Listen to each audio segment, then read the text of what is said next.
ওমর রাদিয়াল্লাহু তাআলা আনহু থেকে এইটা চলে আসতেছে যে মহিলারা মসজিদে যে নামাজ পড়বে না।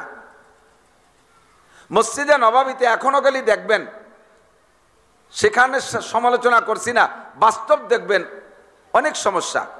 দূর দূর থেকে, বিদেশ থেকে মহিলারা হজে যায়, মসজিদে নববীতে নামাজ পড়তে যায় মহিলারা, অনেকে বাচ্চা কাচ্চা নিয়ে যায়। আমি সচক্ষে দেখেছি মসজিদের ভিতরে মেয়েরা নামাজ পড়তেছে, বাচ্চারা পেশাব পায়খানা করে নষ্ট করে ফেলাইছে। হুজুরের রওজা যখন জিয়ারতের সুযোগ দেয়, পুরুষরা তো বেশিরভাগ টাইম, মহিলাদের জন্য 2টা টাইম আলাদা করে রাখছে। ওই সময় পুরুষদের গেট বন্ধ করে মহিলাদেরকে ছাড়ে।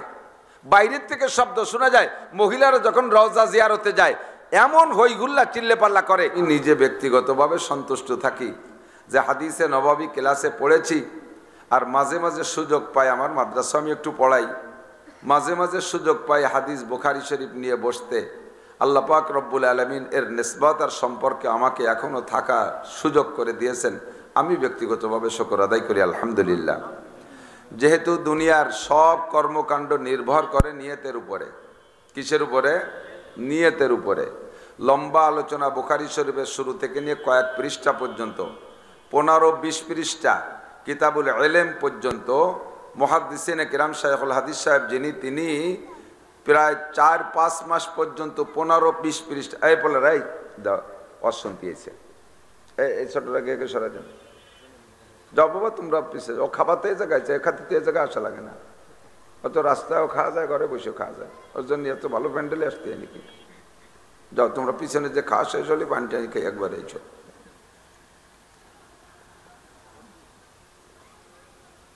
তো সব কাজ নির্ভর করে কিসের উপরে? নিয়তের উপরে। হাদিসে আসছে, খেয়াল করি, কাম মিন আমালিন ইউতাসাওয়ারু বিসূরাতিন আমালিদ দুনিয়া সুম্মা ইয়াসিরু মিন আমালিল আখিরা বিহুসনিন নিয়াত। নবী আলাইহিস সালাতু ওয়াস সালাম বলেন, নিয়তের উপরে সব কাজের নির্ভর। যে এটা বোঝার জন্য হুজুর একটা হাদিস শোনাইছেন, সবাই লক্ষ্য করি। সেটা হলো, হুজুর বলেন অনেক কাজ দেখতে বাহ্যিকভাবে দুনিয়া, কাজটা সরাসরি দেখতে দুনিয়ার কাজের মধ্যে কোনো সন্দেহ নেই যে হুবহু এটা দুনিয়া। অথচ সুম্মা ইয়াসিরু মিন আমালিল আখিরা বিহুসনিন নিয়াত, এই কাজটার পিছনে ভালো নিয়ত থাকার কারণে দুনিয়ার কাজটাই আখিরাতের কাজে পরিণত হয়ে যায়। বলি সুবহানাল্লাহ। যেমন এদিক খেয়াল করেন, আইএ পাস করে, বিএ পাস করে, এমএ পাস করে, এ কি আখিরাত কামাই করার জন্য না দুনিয়া কামাই করার জন্য? একটু বলবেন না? কেউ কি বলতে পারবেন যে নবী আলাইহিস সালাম বলেছেন যে ব্যক্তি আইএ পাস করবে তার কবর আযাব মাপ, বিএ পাস করলে ডান হাতে হাসরের মাঠে আমলনামা পাবে, এই জন্য বিএ পাস করে? নবী আলাইহিস সালাম বলেছেন যে ব্যক্তি এমএ পাস করে ও ব্যক্তি বিদ্যুৎ গতিতে পুলসিরাত পার হয়ে যাবে, এ আশা এমএ পাস করে। যদি কোনো ব্যক্তি বিসিএস পাস করে, ইয়াদখুলুল জান্নাতা বিগাইরি হিসাব, বিনা হিসাবে ভেস্তে যাবে, শুনেছেন কোনোদিন? এই যে ক্লাসগুলোর নাম বললাম, এই ক্লাসগুলো পাস করে কি জন্য? দুনিয়া কামাই করার জন্য। আইএ পাস করলে চাকরি পাওয়া যায়, বিএ পাস করলে চাকরি পাওয়া যায়, এমএ পাস করলে চাকরি পাওয়া যায়, বিসিএস পাস করলে সরকার চাকরি দিতে বাধ্য থাকে। আর এই শিক্ষা দিয়ে দুনিয়া কামাই করে খাবো, এর জন্যই আমরা শিক্ষাগুলো অর্জন করি। তাহলে এই জেনারেল লেখাপড়া, এগুলো সম্পূর্ণ দুনিয়ার লেখাপড়া। কিন্তু এই কাজটা সম্পূর্ণ জেনারেল লেখাপড়া আপনার ইবাদতে পরিণত হবে, আখিরাতের কাজে পরিণত হবে যদি এর পিছনে আপনার নিয়ত ভালো থাকে। কি নিয়ত? যে আমি যদি ভালো জেনারেল শিক্ষিত হতে পারি, অবিরাম ইংলিশে কথা বলা শিখতে পারি, তাহলে আমি দাওয়াতের কাজ, ইংল্যান্ডে যাব, যে দেশের মানুষে ইংরেজি বোঝে, আমি তাদের কাছে যাইয়া ইংরেজির মাধ্যমে ইংরেজি ভাষা দিয়ে কলেমার দাওয়াত দেব, এজন্য আমি ইংরেজি লেখাপড়া করতেছি। তাহলে আপনার এই নিয়তের কারণে সারা জীবনে জেনারেল পড়াশোনা করতে যত পয়সা খরচ করেছেন, পয়সাগুলো সাদকার মধ্যে শামিল হয়ে যাবে।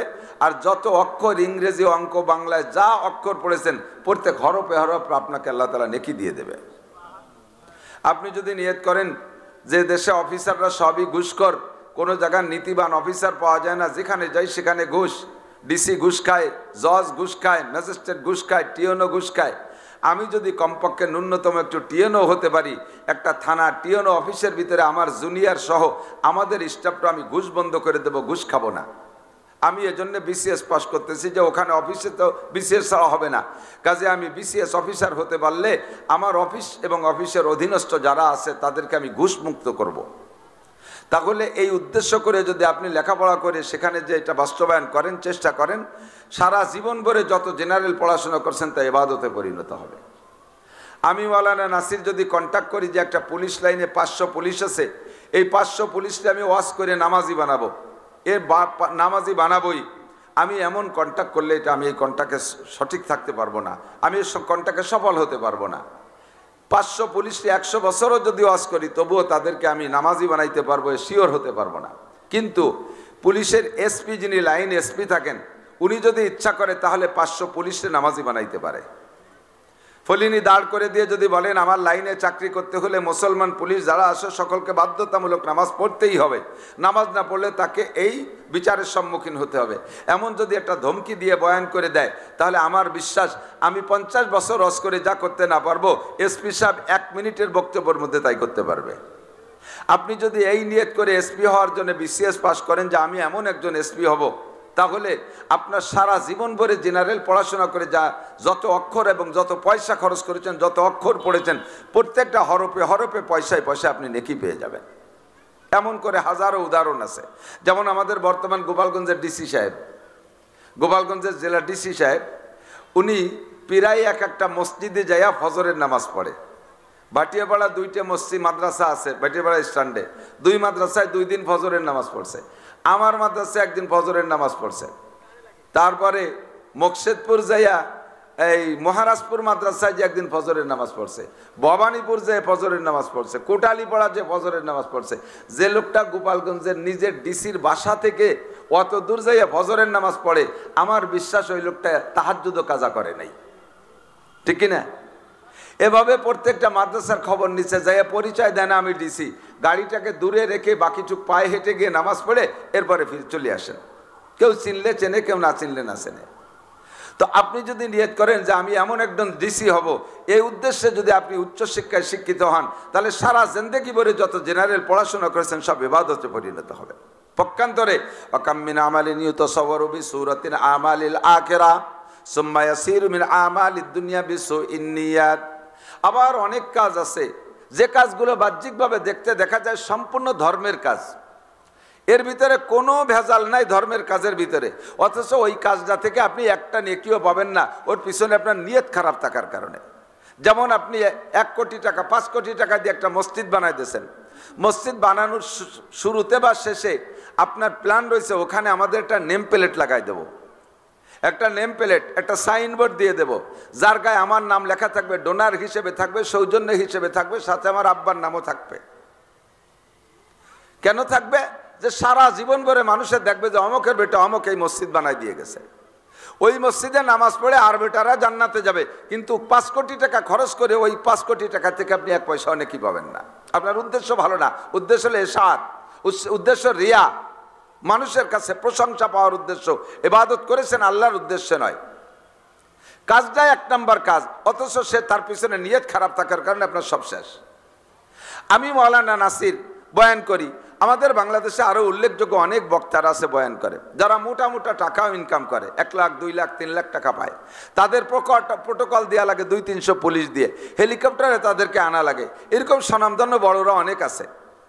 তো যদি মাদ্রাসায় পড়েন, আপনি মাদ্রাসায় পড়া তো ধর্মের কাজ, দিনী এলেম শিক্ষা করা, কওমি মাদ্রাসা, বেসরকারি মাদ্রাসা, সম্পূর্ণ আল্লাহর রাস্তায় পড়া, জাগতিক কোনো সার্টিফিকেট হয় না।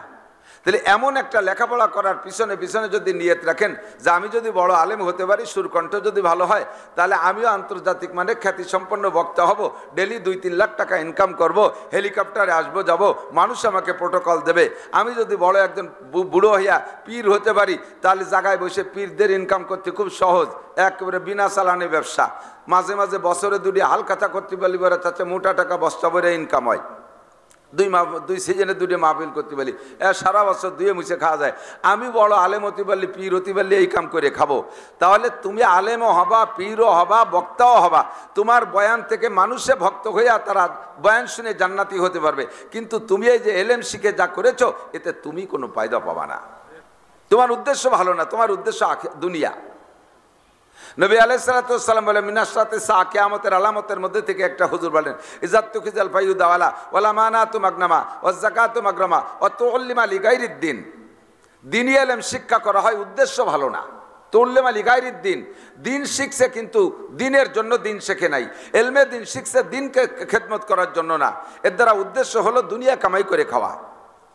শিখছে কোরআন হাদিস, অথচ তার পিছনে উদ্দেশ্য ভালো না হওয়ার কারণে সারা জীবনের লেখাপড়া বিলকুল একেবারে জলাঞ্জলি যাবে, এক পয়সারও কাজে আসবে না, তার আখেরাতে এটা তার সাপোর্ট দিবে না, তার উদ্দেশ্য ভালো না।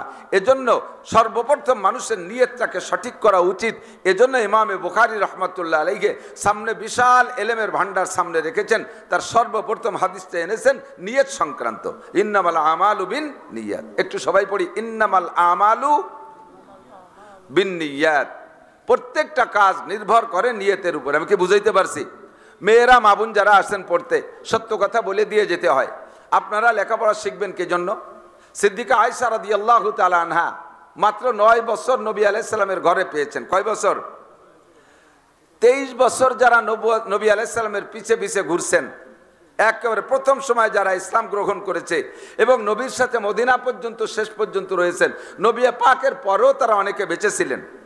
এই সমস্ত সাহাবায়ে কিরামদের থেকেও যে পরিমাণ হাদিস বর্ণনা না পাওয়া যায়, তার চাইতে বেশি পাওয়া যায় হযরত সিদ্দিকা আয়েশা থেকে।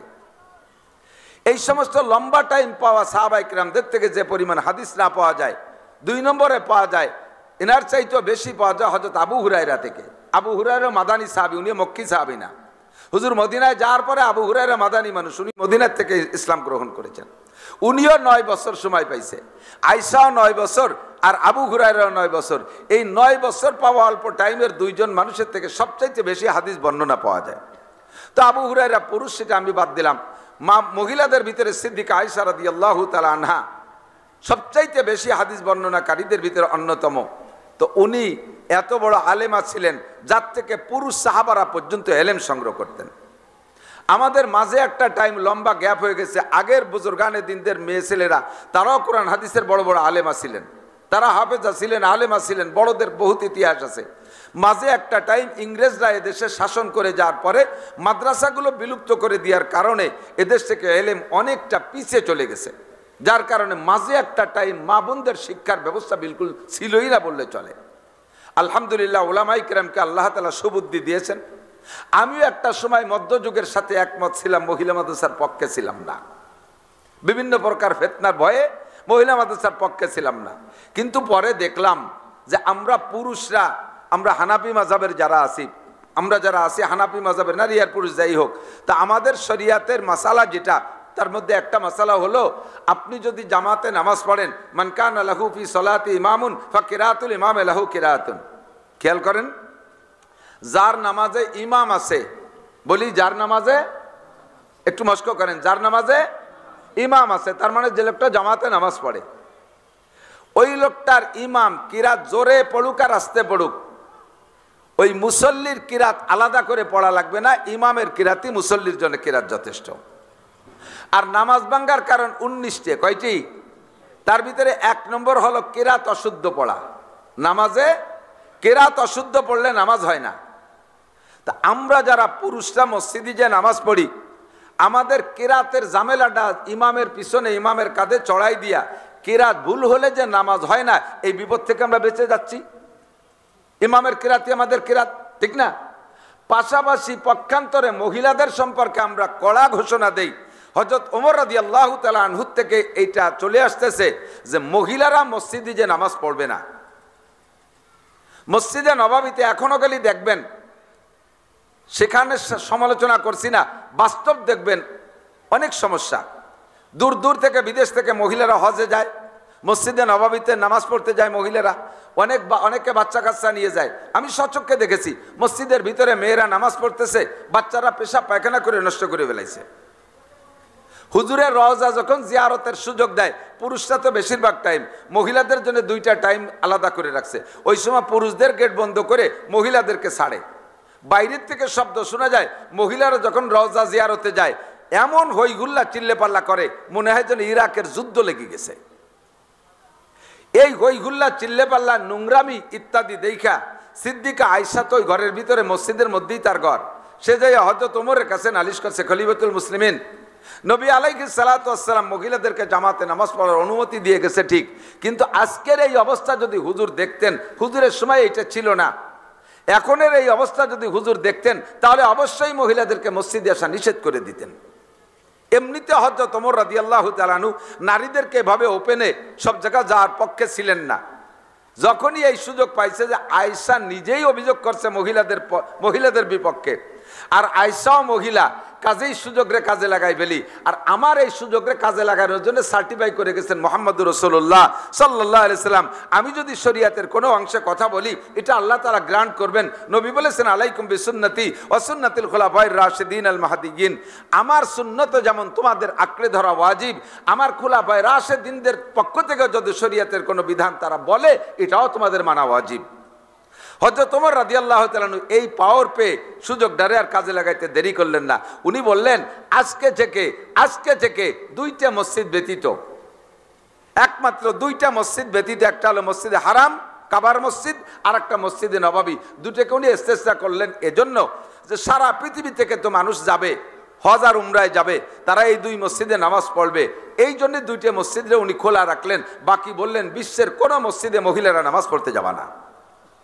কথা মনে রাখতে হবে আগের থেকে পর্যন্ত।